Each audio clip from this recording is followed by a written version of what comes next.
Hello everyone, welcome to Sanjay Pandey classes. Myself Akash Shukla. I am your mathematics teacher, and for the time being we are going to deal with the chapter mathematical induction for class 11. Okay. So first of all मैं चाहूंगा कि पहले हम लोग इस chapter के बारे में डीप में जाने से पहले समझते हैं कि इस चैप्टर का ओरिजिन क्या है, इस चैप्टर का एप्लीकेशन क्या है, क्यों हमको पढ़ना चाहिए और इसकी आखिर में डिस्कवरी हुई किस लिए, क्या जरूरत पड़ गई इस चैप्टर के बारे में समझने के लिए। ये सब चीजें पहले हम लोग समझते हैं, उसका बेसिक इसके कॉन्सेप्ट क्या है, प्रिंसिपल क्या है, उस पर हम लोग बात करेंगे।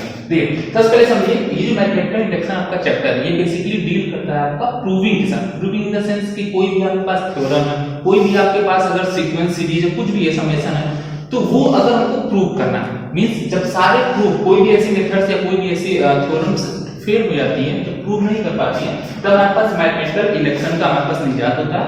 इसकी हेल्प से हम लोग बहुत ऐसे प्रूफ करते हैं जो पॉसिबल नहीं है दूसरे किसी थ्योरम से हमारे पास। तो देखते हैं हम लोग, जैसे फॉर एग्जांपल अगर मैं बात करूं किस टाइप से डील कर रहा है, इस एग्जांपल के लिए बात करते हैं। मैंने ले लिया हमारे पास एक समेशन लिखा हुआ है 1 + 2 + 3 + 4 + 5 + so on। इस तरीके से हमारे पास एक समेशन आपको दिख रहा है 1 + 2 + 3 + 4 + 5 डॉट डॉट इस तरीके से मान लीजिए n तक जाएगा। n क्या है हमारे पास, कोई भी नेचुरल नंबर हमारे पास।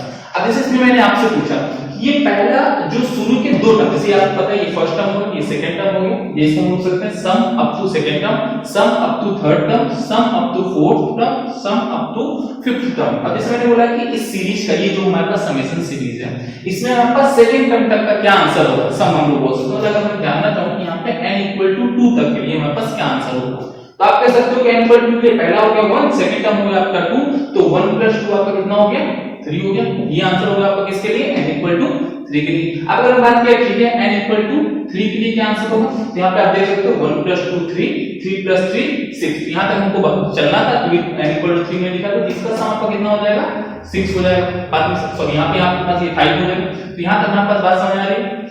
हाँ, तो इसका क्यों आपका जो चीजें करनी है वो आपके पास आगे आ गई कि अगर n = 4 हम लोग लेते हैं, n = 4 ले, तो आप देख सकते हैं first term, second term, third term and fourth term, इन सबको हमको सम करना है। तो आप करोगे 4 3 7 7 9 10 कितना हो गया 10 हो गया। ये आपके पास हो गया 10। अब बात ये होती है कि ये तो हमारे पास इजी है, आपका fourth term, fifth term, sixth term यहां तक इजी है, आप इजीली इसको इवैल्यूएट कर सकते हो। बट अगर बात आती किसी ने पूछा भैया ये सीरीज का सम हमको चाहिए 98th टर्म तक, क्या बताओ 98th टर्म तक इसका क्या सीरीज होगा, क्या इसका आंसर होगा 98th टर्म तक, तो वहां पे हमारे पास क्या हो गया, तो आप इसको इसी तरह लिख के एक एक करके ऐड करिए 5 + 6 + 7, जो कि बहुत ही ज्यादा आपका लेंथी हो जाएगा, बहुत ही कॉम्प्लेक्स हो जाएगा। तो ऐसे चीजों से बचने के लिए हमारे पास क्या कुछ ना कुछ हमको एक ट्रिकी अप्रोच अपनाना पड़ेगा, जिससे कि हम लोग क्या करें डायरेक्ट 98th टर्म या 100 टर्म या कुछ भी n तक हमारे पास कोई भी पूछे तो उसको हम लोग क्या कर सकते हैं, निकाल सकते हैं। तो इसके लिए जो हमारे पास यहाँ पे एक हमारे पास जैसे रिसर्चर्स हैं जिन्होंने यहाँ पे एक फॉर्मूला दिया है, इस टाइप के कोई भी हमारे पास सीरीज लिखी है, तो इसमें आपको जिस टर्म तक जाना है तो इस तरह से 1 + 2 + 3 करने की कोई जरूरत नहीं है। इस तरह से हमारे पास फॉर्मूला क्या था, फॉर्मूला उन्होंने दिया कि n × n + 1/2। उन्होंने ये फॉर्मूला दिया n × n + 1/2। अब इसकी मीनिंग क्या है, इसका मतलब ये हुआ कि जिस टर्म तक भी आपको सम चाहिए उस टर्म तक की आप यहाँ पे n की वैल्यू सब्स्टिट्यूट कर दी और आपको वही आंसर मिल जाएगा। जैसे कहने मतलब क्या, जैसे हमने देखा कि n = 2 तक हमको जाना था, सेकंड टर्म मतलब first term plus second term, हमारा आंसर कितना आ रहा था 3, हमने इसको ऐड किया था। बट अगर हम लोग इस फॉर्मूले का यूज करते हैं तो हम लोग क्या करेंगे, n = कहां पे जाना हमको 2, तो इस फॉर्मूले से हम लोग n की जगह क्या पुट कर देंगे 2 पुट कर देंगे। तो आप देखिए वहां क्या हो जाएगा 2 × 2 + 1/2, तो कितना हो जाएगा 3 × 2 6, 6/2 कितना हो गया, आपके पास 3 हो गया। बात समझ आ गई, ये आप फॉर्मूले से डायरेक्ट निकाल दिए। अब इधर अगर n = 4 के लिए हमको चलना, n = 4 के लिए चलना, तो आप फिर n की जगह पे क्या कर दोगे 4 पुट कर दोगे, 4 और यहां हो जाएगा आपका 4 + 1 5/n कितना हो गया 2 हो गया। तो यहां से आप सॉल्व करोगे तो कितना आ जाएगा 10 आ जाएगा। आप देख सकते हो यहां पे कितना आ रहा था 10 हमारा दिया था, बट इसको निकालने के लिए हमको इसको ऐड करना पड़ा था। अब इस तरह जैसे भी मैंने बात की कि कोई 98 टर्म पूछ ले, यहां पे हम क्या करेंगे 90 × 90 90 + 1 91 हो जाएगा, तो 2 कर इस तरह से आप क्या कर सकते हो कि कुछ भी टर्म निकाल के देख सकते हो कि यहां पे आपके पास क्या है, इसका हम लोग डायरेक्ट इवैल्यूएट कर सकते हैं वैल्यूज को। अब बात ये आती है कि हमने क्या किया, हम देख रहे कि चीज सही आ रहा है कब तक 1 तक 2 तक 3 तक कुछ दूर तक सही। अब बात ये हुई कि ये जिन्होंने भी ये फॉर्मूला दिया क्या उन्होंने सही दिया, क्या कोई आपसे पूछ ले कि ये जो फॉर्मूला यहाँ पे लिखा हुआ है, पैटर्न किसी ने आपसे पूछ लिया कि ये जो समेशन का फॉर्मूला यहाँ पे लिखा हुआ है क्या ये सही है, तो क्या आप इसको प्रूव कर सकते हो, क्या आप इसको प्रूव कर सकते हो कि हाँ भैया 1 + 2 + 3 जब भी हम लोग करेंगे तो हमेशा हमारा क्या है इस फॉर्मूले से हम लोग पर्टिकुलर फॉर्मूले से उस चीज को हम लोग शो कर सकते हैं, फाइंड आउट कर सकते हैं। तो देखिए होता क्या है, इसको प्रूव करने के लिए तो आप क्या करो, एक एक करके सारे सम को, मतलब एक बार 3 तक यहाँ पे 2 तक जाओ, वहां पे 2 करके चेक करो, फिर 3 तक यहाँ 4 तक, फिर वहां पे अलग अलग वैल्यू करके खुद को, जो कि ऑलमोस्ट इम्पॉसिबल, क्योंकि आपके पास पता है आपको कि इनफाइनाइट नंबर ऑफ टर्म्स होते हैं, तो आप कितने टर्म्स के लिए एक एक करके चेक करोगे। तो यहाँ पे हमारे पास क्या होता है, कुछ ऐसा मेथड हमको चाहिए जिससे हम लोग इस फॉर्मूले को क्या कर सकें, प्रूव कर सकें। हाँ भैया ये जो फॉर्मूला हमारे पास है वो हमेशा इसी फॉर्मूले से इवैल्यूएट किया जा सकता है। तो यहाँ पे हमारे पास डिस्कवरी होती है, या फिर आपका याद होगा मैथमेटिकल इंडक्शन का। मतलब कहने का मतलब क्या होता है कि देखिए डायरेक्ट हमको इसको प्रूव करना, तो डायरेक्ट प्रूव करने के लिए तो हम लोग क्या करते हैं कि या तो एक एक करके इसको सम करें, जैसे मैंने बोला 5th टर्म तक का इस सीरीज का सम क्या होगा, तो आप क्या करो 1 + 2 + 3 + 4 + 5, सो ये एक ऑप्शन है। या फिर सेकंड ऑप्शन है आपके पास, यहाँ पे 5 वैल्यू पुट करो और इसका इसको मल्टीप्लाई करके आप निकाल सकते हो, ये आपके पास सेकंड ऑप्शन होगा। बट क्या हम इस पे रिलाई कर सकते हैं, क्या ये फॉर्मूला 100% ट्रूथ है, क्या ये हर वैल्यू के लिए सही वैल्यू देगा, ये हमको कैसे पता चलेगा। तो इसको प्रूव करने के लिए हमारे पास यूज होता है चैप्टर का कॉन्सेप्ट मैथमेटिकल इंडक्शन। तो हमारे पास इस चैप्टर को हम लोग यूज करते हैं इसी चीजों को प्रूव करने के लिए। जब हम लोग डायरेक्ट किसी फॉर्मूले को प्रूव नहीं कर पाते हैं तो वहां पर हमारे पास इनडायरेक्ट वे होता है जिसको हम लोग प्रूव करते हैं मैथमेटिकल इंडक्शन थ्रू। अब देखिए होता क्या है, इनका एक प्रिंसिपल होता है मैथमेटिकल इंडक्शन का, जिस प्रिंसिपल की हेल्प से हम लोग इसको प्रूव करते हैं। प्रिंसिपल लाइन समझने से पहले थोड़ा सा मैं एक प्रैक्टिकल एग्जांपल दूंगा, उसको ध्यान से समझिएगा, आपको समझ में आ जाएगा कि प्रिंसिपल हमारे पास क्या कहता है और कैसे प्रूव होता है। एग्जांपल जैसे लेते हैं, सेम प्रिंसिपल यही है हमारे पास जो इंडक्शन का। एग्जांपल कर लेते हैं, बाय चांस जैसे बताता हूं, मेरा एक नेफ्यू है, एक कहानी आपको बताता हूं छोटी सी, उससे आप इसको रिलेट करने की कोशिश करिएगा। सेम वही एग्जांपल है, जैसे एक मेरा एक छोटा सा नेफ्यू है, एक दिन क्या हुआ कि मैं उसको लेके अपने गेट के पास खड़ा था। तो अब भाई क्या हमारे को छोटा अभी नया नया उसने चलना सीखा, तो अब हमारे पास एक सीढ़ी है, हमारे घर की सीढ़ी है, ऊपर में भैया खड़े थे और नीचे वो बच्चा था, उसने देखा भाई भैया को, वो वहां पे उनको जाने के लिए क्या किया, उसने सीढ़ी चढ़ना स्टार्ट किया। तो ध्यान समझिएगा, अभी अभी नया नया उसने चलना सीखा, सीढ़ी चढ़ना स्टार्ट किया। अब इतने में क्या हुआ, हमारे बगल से अंकल जी जा रहे थे, वो आगे वहां पर, उन्होंने कहा भैया क्या चल रहा है, मैंने कुछ नहीं किया, वही लॉकडाउन और बस वही कोरोना चल रहा है।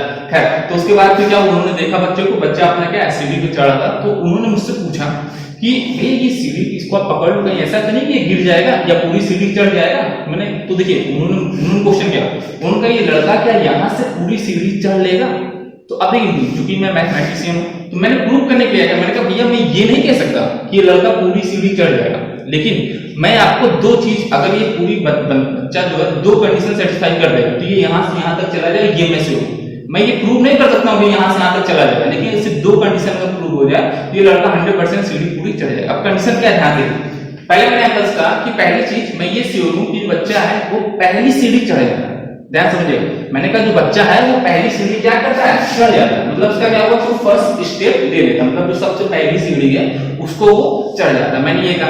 और उसका दूसरी चीज मैंने अंकल से ये कहा, मैं इतना श्योर हूं कि अगर ये कोई भी एक सीढ़ी चढ़ जाता है तो 100% उसके बाद वाली सीढ़ी ये चढ़ना श्योर है। मतलब नहीं क्या बात, मैंने कहा कि अगर ये कोई भी मान ली कोई लिखी है कोई भी सीढ़ी है, ये सीढ़ी अगर चढ़ जाता है तो 100% उसके बाद वाली सीढ़ी ये क्या करेगा, चढ़ ही जाएगा। देखिए मैंने दो स्टेटमेंट दिया, पहला स्टेटमेंट क्या दिया, ये पहली सीढ़ी चढ़ जाएगा बच्चा, और दूसरा स्टेटमेंट मैंने दिया कि इसकी आदत है अगर ये कोई भी एक सीढ़ी चढ़ जाता है तो 100% उसके बाद वाली सीढ़ी का क्या है, चढ़ना श्योर है। तो देखिए इन दो ऑप्शन से क्या ये बात प्रूव नहीं हो गई कि 100% पूरी सीढ़ी ऊपर तक कंप्लीट कर लेगा। खुद सोचिए भाई, मैंने कहा पहली सीढ़ी चढ़ जाएगा, ठीक है पहली सीढ़ी वो चढ़ गया, उसका मैंने कहा कोई भी एक सीढ़ी अगर चढ़ता है उसके बाद वाली क्या 100% चढ़ जाएगा, इनमें पहली चढ़ा तो दूसरी 100% क्या है चढ़ जाएगा, और दूसरी चढ़ गया तो फिर इसी स्टेटमेंट से वो तीसरी चढ़ जाएगा, और इसी स्टेटमेंट की वैलिडिटी से वो चौथी चढ़ जाएगा, इस तरह करके हो गया है पूरी सीढ़ी चढ़ जाएगा। बात मुझे देखिए तो देखा जाए तो मैंने डायरेक्ट प्रूव नहीं किया कि बच्चा पूरी सीढ़ी चढ़ पाएगा कि नहीं चढ़ पाएगा, लेकिन इतना जरूर प्रूव कर दिया कि हाँ वो अगर ये दो कंडीशन को सेटिस्फाई करता है तो पूरा आपका सीढ़ी चढ़ जाएगा, ये मैंने प्रूव कर दिया।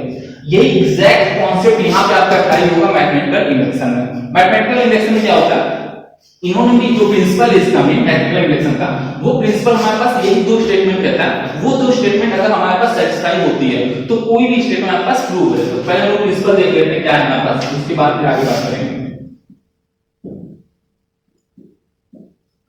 प्रिंसिपल हमारे पास है वो ये कहता है कि एनी स्टेटमेंट, देखिए अब अच्छा है समझिए, स्टेटमेंट वर्ड आपके पास आएगा जो बार बार आएगा, तो स्टेटमेंट वाले समझ लेते हैं स्टेटमेंट होता क्या है, जानते हो आप लोग पिछली क्लास में पढ़ा होगा, फिर हम एक बार इंट्रोडक्शन करते हैं। स्टेटमेंट वर्ड बार बार आएगा, स्टेटमेंट है जैसे मैंने ये लिखा है 1 2, ये एक तरह का क्या है आपका, ये एक तरह का आपका स्टेटमेंट, जैसे यहाँ लिखा है 1 + 2 + 3, इसको हम लोग बोल सकते हैं ये वापस लिखा है, ये एक तरह का स्टेटमेंट। स्टेटमेंट में डिनोट कर रहा हूं P ऑफ n, मतलब इसका क्या हुआ कि एक स्टेटमेंट है जो n तक के लिए क्या है हमारे पास लिखा हुआ।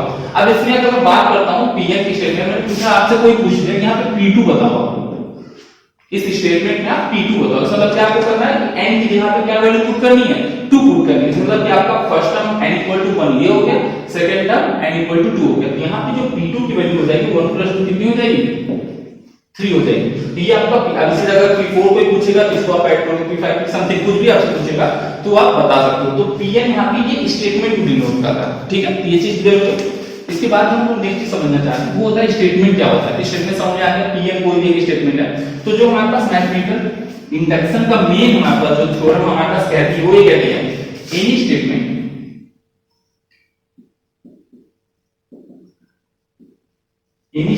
Pn is true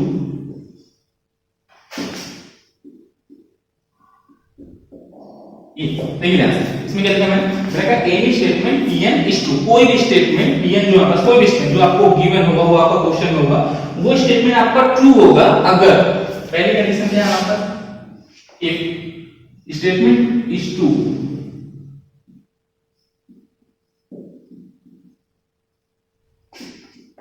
for n = 1। अगर स्टेटमेंट किसके लिए ट्रू होगी, n = 1, इसका मतलब क्या होगा, that is P of 1 is true।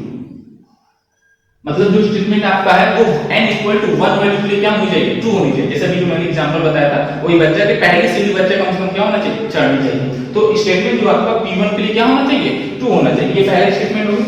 और सेकंड जो सेकंड कंडीशन इसकी है वो ये है, if statement is true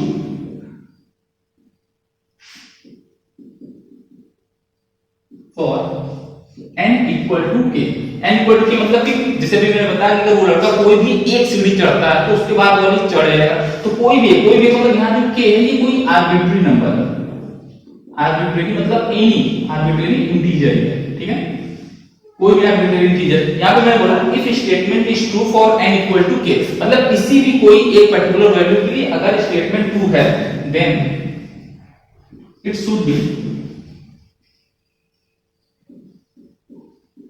true for n = k + 1। तो अगर स्टेटमेंट आपका किसी भी एक पर्टिकुलर वैल्यू के लिए ट्रू है तो उस स्टेटमेंट को उससे +1 के लिए भी क्या होना पड़ेगा, ट्रू होना पड़ेगा। मतलब k + 1 जो वैल्यू होगी उसके लिए भी ट्रू होना पड़ेगा। अगर ये दो कंडीशन सेटिस्फाई होगी तो हम बोलेंगे कि जो हमारा स्टेटमेंट है वो क्या होगा, ट्रू होगा। तो उसको हम लोग प्रूव कर सकते हैं। जैसे यही हमारा जो क्या मेन प्रिंसिपल है, ये आपका स्टेटमेंट है, ये मेन प्रिंसिपल आपके पास मैथमेटिकल इंडक्शन का। आप देख सकते हो बुक्स में दिया होगा प्रिंसिपल ऑफ मैथमेटिकल इंडक्शन। तो this is the principle, whole principle. Principle क्या कहता है, any statement Pn is true, मतलब कोई भी स्टेटमेंट ट्रू होगा अगर पहली कंडीशन क्या है आपके पास कि P1 is true होना चाहिए, मतलब कि उस स्टेटमेंट की वैल्यू 1 के लिए क्या होनी चाहिए, ट्रू होनी चाहिए। और सेकंड स्टेटमेंट या जो सेकंड कंडीशन वो ये कहता है कि वो स्टेटमेंट आपका अगर किसी पर्टिकुलर के वैल्यू के लिए ट्रू है तो +1 अगर करते हैं तो उसके लिए भी वो स्टेटमेंट क्या होना चाहिए, ट्रू होना चाहिए। तो ये अगर चीजें हमारे पास सेटिस्फाई होगी तो हम लोग बोलेंगे जो हमारे पास स्टेटमेंट वो ट्रू है। जैसे एग्जांपल हम लोग प्रूविंग करते हैं, समझ आए,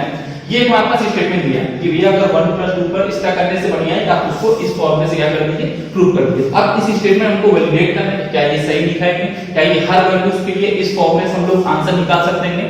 तो इसको चेक करने के लिए हम लोग किसका यूज करते हैं, मैथमेटिकल इंडक्शन के प्रिंसिपल का यूज करेंगे। पहले हम चेक करेंगे क्या 1 के लिए ट्रू है कि नहीं, उसके बाद हम चेक करेंगे कि स्टेटमेंट किसी के लिए अगर ट्रू है तो उसके बाद के लिए भी क्या होना चाहिए, ट्रू होना चाहिए। इतनी चीजों को हम चेक करके इसकी वैलिडिटी क्या करेंगे, प्रूव करेंगे। ठीक है, चेक करके आते हैं, थोड़ा सा समझ आ जाए। इसको थोड़ी देर के लिए आप लोग नोट कर लीजिए कॉपी में, जब मैं चीजें बताऊंगा तब आप लोग इसको देखते रहिएगा साइड में। देखिए जैसे आप बात करूंगा, ये हमारे पास लिखा हुआ है, इसको हमको प्रूव करना है कि जो स्टेटमेंट है ये ट्रू है। ठीक है, मैथमेटिकल का हम यूज करते हैं। सबसे पहले देखिए आपको क्या करना है, इसमें हम लोग के जो प्रूविंग होता है, मतलब इसके क्वेश्चन प्रूविंग जो होती है, 3 टाइप के आपके क्वेश्चन बनते हैं। ये समझना सबसे पहले कि जो पूरे चैप्टर में हमारे पास 3 टाइप के क्वेश्चन होते हैं। पहला जो क्वेश्चन हो गया वो हो गया आपका समेशन टाइप। समेशन जैसे कि आपके पास लिखा है 1 + 2 + 3, ये आपका एक समेशन है, ये पहला हो गया आपका समेशन सीरीज बोल सकते हैं। और जो सेकंड आपका टाइप होता है वो होता है डिविजिबिलिटी। आपको डिविजिबिलिटी प्रूव करनी होगी कि कोई स्टेटमेंट आपका डिविजिबल है कि नहीं। और जो आपका थर्ड टाइप होता है क्वेश्चन का वो आपको बनता है इनइक्वालिटी का, आपको इनइक्वालिटी प्रूव करनी होगी। ठीक है। तो ये तीन टाइप के आपके पास क्वेश्चन बनते हैं इस पूरे चैप्टर में, समेशन, डिविजिबिलिटी और इनइक्वालिटी। इन्हीं तीनों के साथ हम लोग डील करेंगे। पहले भी हम लोग अभी फॉर टाइम ही हम लोग पढ़ते हैं समेशन टाइप के क्वेश्चंस के बारे में डील करना। जैसे आपके पास लिखा है ये समेशन का क्वेश्चन। अब एक इसको प्रूव करने के लिए हम क्या करेंगे, सबसे पहले जो हमारे पास है उसको हम लोग बोलते हैं स्टेप फर्स्ट। ऐसी को आप लोग देख सकते हो बेसिक स्टेप भी बोलते हैं। देखिए इसमें हमको क्या चेक करना है, इसमें हमको चेक करना है कि स्टेटमेंट जो है 1 के लिए ट्रू है कि नहीं।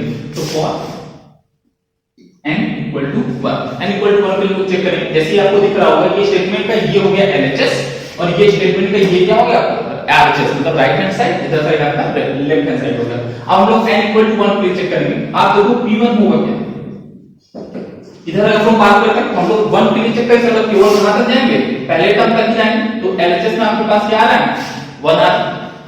इधर अगर हम लोग आते हैं RHS तो RHS में n की जगह हम लोग क्या करेंगे 1 पुट कर देंगे। यहां पर मैं क्या लिया P1 लिया हुआ। तो P1 मतलब क्या हुआ n की जगह पे जहां पे है वहां पे क्या पुट करेंगे 1 पुट करेंगे। तो 1 पुट करेंगे कितना हो जाएगा, यहां पर जाएगा 1 into 1 plus 1 upon 2, मतलब कितना हो गया आपका 1 into 2 upon 2, एनसीडी में कितना आ गया 1 आ गया। मतलब वो क्या लिख रहा 1 is equal to 1। तो यहां से क्या लिख गया LHS is equal to RHS।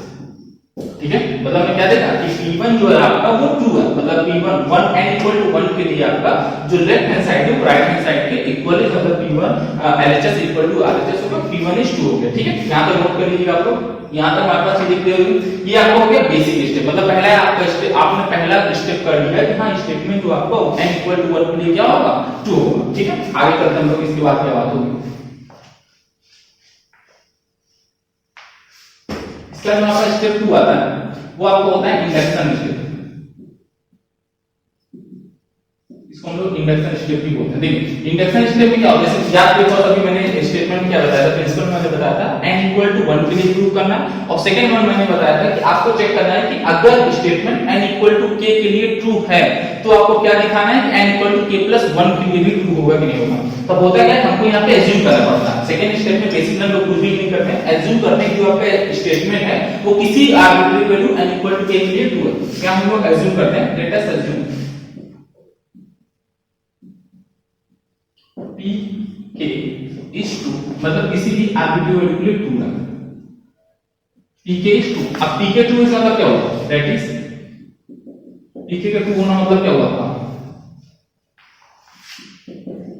मतलब ये जो आपका स्टेटमेंट लिखा हुआ है ये किसी के वैल्यू के लिए ट्रू, इसका मतलब ये हुआ आपका कि 1 प्लस 2 प्लस 3 प्लस डॉट, यहाँ पे n की जगह पे क्या आ जाएगा k आ जाएगा। क्यों, क्योंकि आपने n की जगह पे यहाँ पे k वैल्यू पुट कर दी है, इज इक्वल टू यहाँ पे भी n की जगह पे क्या आ जाएगा k, क्योंकि आपने यहाँ पे pn की जगह पे ऑलरेडी क्या दिया हुआ p के दिया हुआ, इक्वल टू हो जाएगा k into k plus 1 upon 2। इसको आप इक्वेशन फर्स्ट बना लो।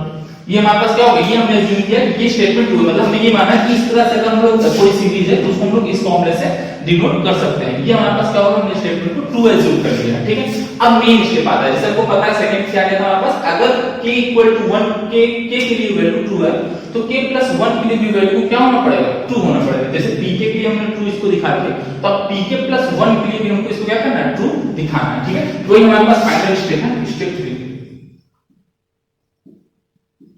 इसमें आपका क्या होगा, आपको ये चेक दिखाना है कि k प्लस 1 के लिए ये स्टेटमेंट क्या होना चाहिए, ट्रू होना चाहिए। तो सबसे पहले हम लोग समझते हैं कि आखिर pk प्लस 1 स्टेटमेंट होगा क्या।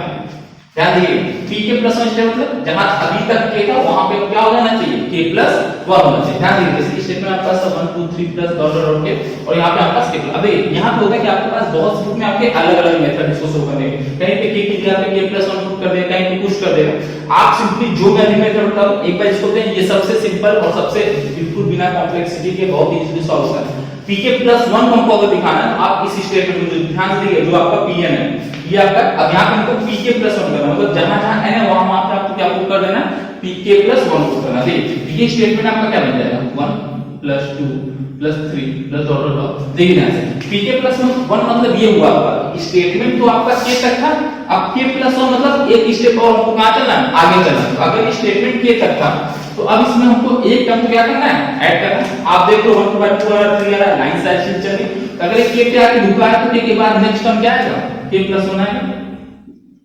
यहां पे होगा k प्लस 1, उसके बाद फिर आगे आते हैं लोग। अब आगे अगर हम लोग आएंगे उसके बाद आपका k प्लस 1 क्या है, हर जगह मतलब जहां जहां पे आपका k था या n था वहां वहां पे वैल्यू उसको आपको क्या पुट कर देनी है, k प्लस 1 पुट करनी है। तो RHS में यहाँ क्या आ जाएगा k प्लस 1, यहाँ पे आ जाएगा k प्लस 1 और अपॉन यहाँ क्या है आपके पास 2 आ जाएगा। ठीक है, यहाँ पे चीज समझ आ रही है। अब देखिए ये आपका मेन स्टेटमेंट हो गया, ये इसी चीज को आप थोड़ा सा और सही कर, k प्लस 1 क्या हो जाएगा 2 हो जाएगा, तो इसको हम लोग डायरेक्ट 2 लिख देते हैं k प्लस 2।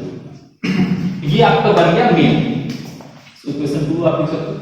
देखिए क्या समझिए, स्टेप 2 में हमने क्या किया था, एज्यूम किया था कि जो स्टेटमेंट है वो pk के लिए 2 है, मतलब 1 + 2 + 3 + और k के लिए 2 है। तो ये हमारे पास स्टेटमेंट हमने एज्यूम किया, ये सही है, ये जो स्टेटमेंट लिखा हुआ है ये 2 है। और स्टेप 3 में हमको ये दिखाना है कि ये स्टेटमेंट ट्रू होगा, ये k + 1 लिखा, हमको जरूरी नहीं कि ट्रू हो, लेकिन अगर हम दिखा देते हैं कि ये ट्रू है, मतलब जो LHS है वो RHS से क्या है इक्वल है, अगर ये हम लोग शो कर देते हैं तो हमारा काम हो जाएगा। हम लोग ये दिखा देंगे कि pk = 2 implies pk + 1 = 2। अब देखिए बेसिकली RHS के साथ आपको कोई छेड़छाड़ नहीं करनी, RHS में लिखा हुआ k + 1 k + 2 upon 2, आपको बस करना क्या है, ये जो LHS में लिखा हुआ है इसको किसी तरीके से आप ये दिखा दो, आपका काम हो जाएगा कि pk + 1 = 2। ठीक है, तो समझ में आ रहा है। ठीक, आगे को करते हैं। अब देखिए यहाँ पे आपको क्या है, आप LHS ले लीजिए, टेकिंग LHS। ठीक है, LHS में आपको क्या करना है, यहाँ लिखा 1 + 2 + 3, आप ध्यान से देखो जरा, ऊपर जो आपका फर्स्ट है, जो आपका फर्स्ट आपने ट्रू माना है वो क्या लिखा है आपका 1 + 2 + 3 + और k, वहां तक की वैल्यू आपकी किसके इक्वल है, k * k + 1 upon 2। मतलब यहाँ पे ये जो लिखा हुआ है 1 + 2 + 3 + k, मतलब यहाँ ध्यान दीजिए, यहां से लेकर के यहां तक जो वैल्यू लिखी हुई है ये वैल्यू कुछ नहीं है, ऊपर इक्वेशन फर्स्ट वाली वैल्यू है। तो इसकी जगह पे हम इक्वेशन फर्स्ट ये सब्स्टिट्यूट नहीं कर सकते, ये दोनों चीजें इक्वल है, तो इसको हम यहां पे सब्स्टिट्यूट अगर करेंगे तो यहां पे हो जाएगा ये k * k + 1 upon 2 और यहां पे आ जाएगा प्लस k + 1।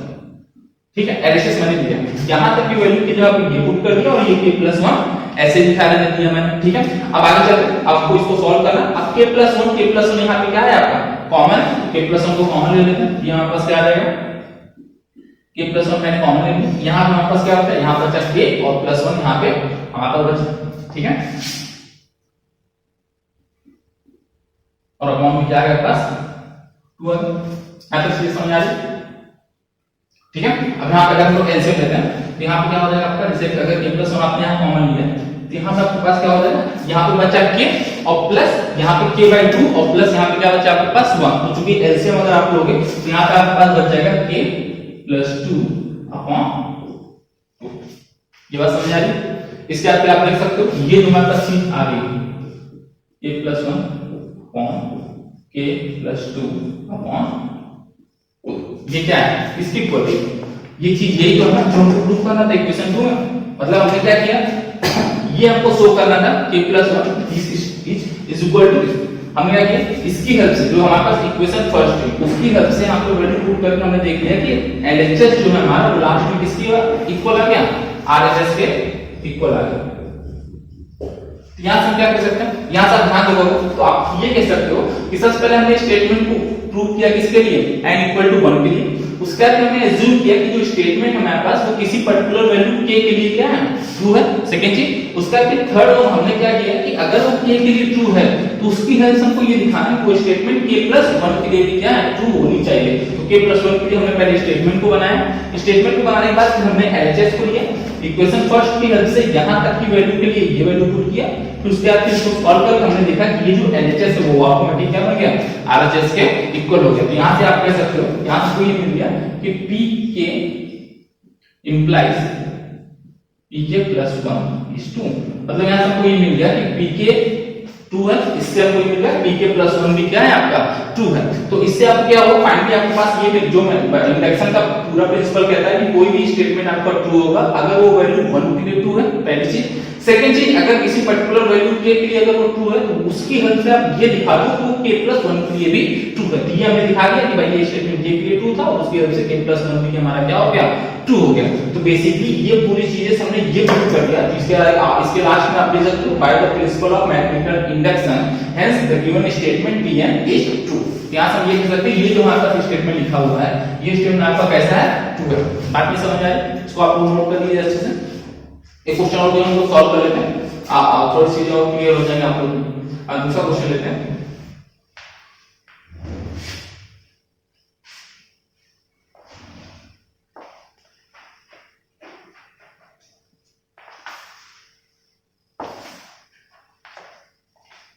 ठीक, जैसे दूसरा क्वेश्चन हमारे पास आ गया कि अगर हम यहाँ पे ले लेते हैं 1 + 3 + 5 + 7 + इज इक्वल टू, यहाँ पे हम लोग कहाँ पे जाएगा, इसको हम बोल सकते हैं 2n - 1 is equal to n square.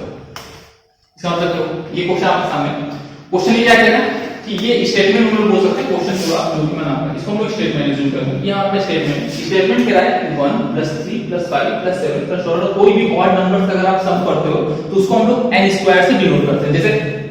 जैसे मैंने पूछा अगर आपसे कि ये जो आपका स्टेटमेंट है इसमें p ऑफ 2 क्या होगा, स्टेटमेंट एट n = 2 पे क्या वैल्यू होगी। इसका मतलब क्या हुआ आपका कि आपको फर्स्ट टर्म और सेकंड टर्म तक चलना है, तो first term plus second term कितना आएगा, 4 आएगा, 1 + 3 आपका कितना हो जाएगा, 1 + 3 = 4, मतलब p2 आपका कितना आ रहा है, 4 आ रहा है। इस तरह आप कैलकुलेट कर सकते हो, या आप चाहो तो ये फॉर्मूले से डायरेक्ट कैलकुलेट कर सकते हो। हमने क्या किया, हमने पूछा p ऑफ 2 मतलब n की जगह पे आपको डायरेक्ट पुट करना है, 2 पुट करना और 2 स्क्वायर कितना हो जाएगा, 4, ये चीज आके डायरेक्ट, ठीक है। इस तरीके से हम लोग ठीक तक चलते हैं। तो अगर आप इस तरह निकालोगे 1 + 3 + 5 कितना हो गया, ये आपका 9 आ रहा है, यहाँ पे आपका जो 1 + 3 + 5 = 9। इस तरह से या तो आप निकाल दो या तो फिर डायरेक्ट जो n स्क्वायर लिखा है यहाँ पे आप क्या पुट कर दो, 3 पुट कर दो n की जगह पे, 3 स्क्वायर कितना आ जाएगा, 9 आ जाएगा। ये चीज आप चेक कर सकते हो कि ये हमेशा ट्रू होगा। अब बात है इसको हमको प्रूव करना है, तो प्रूव करने के लिए आप ऐसा तो करोगे नहीं कि एक वैल्यूज को पर्टिकुलर पुट करते जाओ आप इनफाइनाइट नंबर ऑफ टर्म्स तक, ऐसे तो होगी नहीं चीजें। हम लोग करेंगे क्या, हम लोग प्रूव करेंगे किसके हेल्प से, मैथमेटिकल इंडक्शन के प्रिंसिपल्स के हेल्प से इसको हम लोग प्रूव करते हैं। पहले ही याद रखिएगा तीनों स्टेप क्या थे हमारे पास। पहला स्टेप हमारे पास प्रूविंग का क्या था कि statement is true for n = 1।